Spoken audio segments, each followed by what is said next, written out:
Hello everyone, welcome to my stop on this school-themed video hop. I am going to be using some 12 by 12 papers from my H2KAKWS Style September kit, and then I'm going to pull in some Flair and that 6 by 6 paper from Pink and Maine called Take Flight 2. I'm just going to pull in some of the reds because it's the perfect red to match my photo. So I'm just going to trim my papers up here because I'm going to do an 8.5 by 11 layout, and then we're going to make a ton of punches. So I'm going to use, I cut that text paper down, that's going to be my background. I'm going through the 6 by 6 paper pad, and I'm just pulling this cream and red colors, and then I'm going to punch hexagons. So I am punching hexagons that are 1 1/4 inch. And what I'm doing is I'm going to start with 8 of each pattern paper, but what I'm going to actually end up needing is 12 because I'm going to end up having to go back and punch like 4 more of each.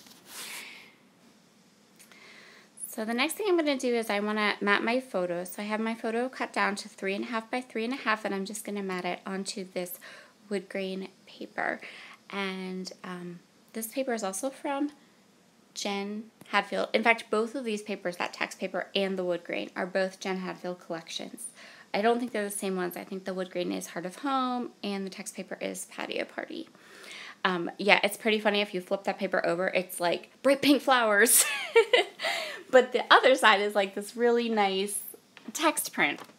So I'm going to go ahead and get my photo placed right in the middle of my page, so I have it kind of as a guide, and then I'm going to start laying down these hexagons. So my plan for the hexagons, I'm going to put some of them down flat, and then I'm going to do something a little bit different to pop some of them up. Another thing I'm doing is that some of them, the ones I pop up, are going to get some vintage photo distress ink around the edges, but the ones that I lay flat on my paper are going to be just flat on my paper. So what I did was I took a piece of white cardstock. I punched 2 hexagons from white cardstock and layered them up behind the patterned one. And I didn't do this as perfectly as I wanted to, so even though I used the same bunch on all the hexagons, I ended up having to trim some of them. Most of them went down okay, but some of them I did have to trim. So what I'm doing here is I am just going to create a border across the bottom and across the top of my page. And every so often, I'm going to pick a hexagon. I'm going to hit it with the Vintage Photo Distress ink. I'm going to punch 2 matching hexagons and like pop it up onto those cardstock hexagons. This gives these borders some shadows. It gives them a little bit of dimension, and it helps them to not be quite so paperish, if that makes sense. So I really, really like this. It's a really small detail, and it's not something that even maybe comes out really well on video or even in photographs, but in person it adds this really nice detailed interest to these borders. Like, you kind of look at them and you're like, what's up? You can tell that there's something special. You can tell that they're not just paper on paper, but it just gives them a little bit more interest, and it helps them to kind of blend in with the rest of my page. So now that I have the top border done, I'm going to work on the bottom border. I'm going to use the same techniques, except if you look at the top, you'll notice that primarily we have the lighter colored hexagons with just a few of the red ones kind of mixed in there. For the bottom border, we are going to do primarily the red hexagons with just a few of the white ones in the mix. So, and we're going to do the exact same thing. So I am using the white cardstock, and what the white cardstock does, so the reason I chose white cardstock is, and the reason I did it the way that I did was because I didn't want to waste that beautiful pattern paper. If you're using a paper that you don't really love, you're trying to get rid of it, this is kind of a cheater's way of using it up. But for me, I didn't want to waste the pattern paper, so I just grabbed white cardstock. And this isn't any kind of special white cardstock. it's just, you know, it might be the white cardstock you buy at Walmart to put in your printer. I mean, it's really very inexpensive, just white cardstock. So I'm just going to go ahead here and finish my bottom border. These are really easy to do. They don't take a lot of special tools or products or anything. I guess they take a hexagon punch. And if you're doing a 12 by 12 layout, I would say use a bigger size. So my punch is an old Close to My Heart one, or not Close to My Heart, Creative Memories. The other side of the hexagon has a 1.5 inch hexagon. So I think if you did 1.5 or even larger than that, you could create a really nice border on a 12 by 12 layout as well. So yeah, I'm just going to go ahead, do the exact same thing, and finish out the bottom border.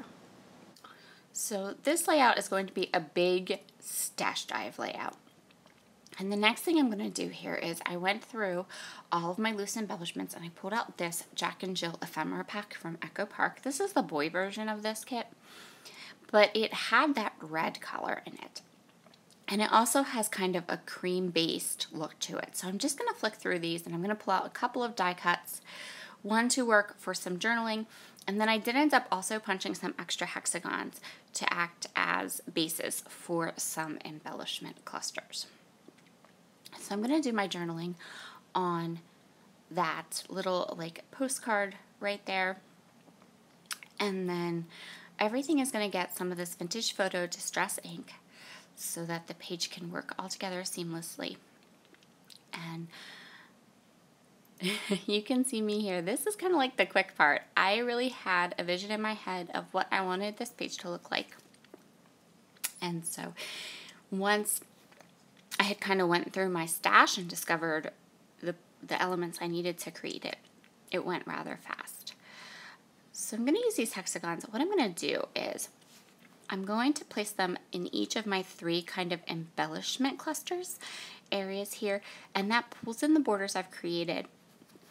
It takes the borders I've put at the top and the bottom and integrates them more into the rest of my page. And then I'm going to kind of tuck them in and around and then place a flare on top of them. And I'm going to do that for all 3 of these flares. So I'm going to go ahead and punch some more hexagons and put the hexagons behind the flare, just like you see where that star one is. The star hexagon, first I'm going to do my journaling, of course. The star flare is from a Flare for Buttons. The DIY flare is from a Flare for Buttons, and I have no clue where the paper clips came from. They were just in my flare bag.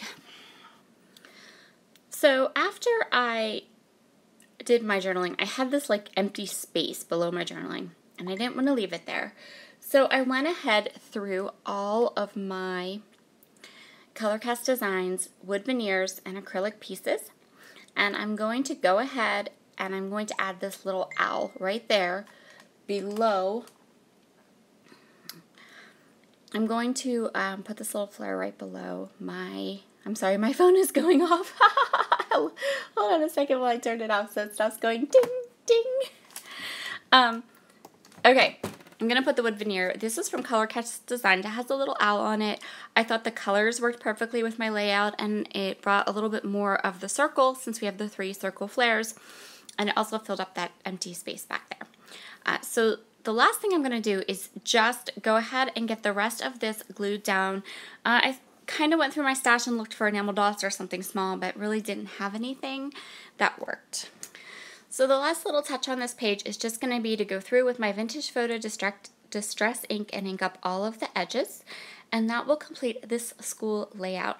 Thank you so much for joining me today. Let me know in the comments below if you'd like some more featured school layouts on my channel this month, because I have tons and tons of school layouts to finish and to do. So I definitely could make that a priority in September and in October as well. Have a wonderful, wonderful day. Bye.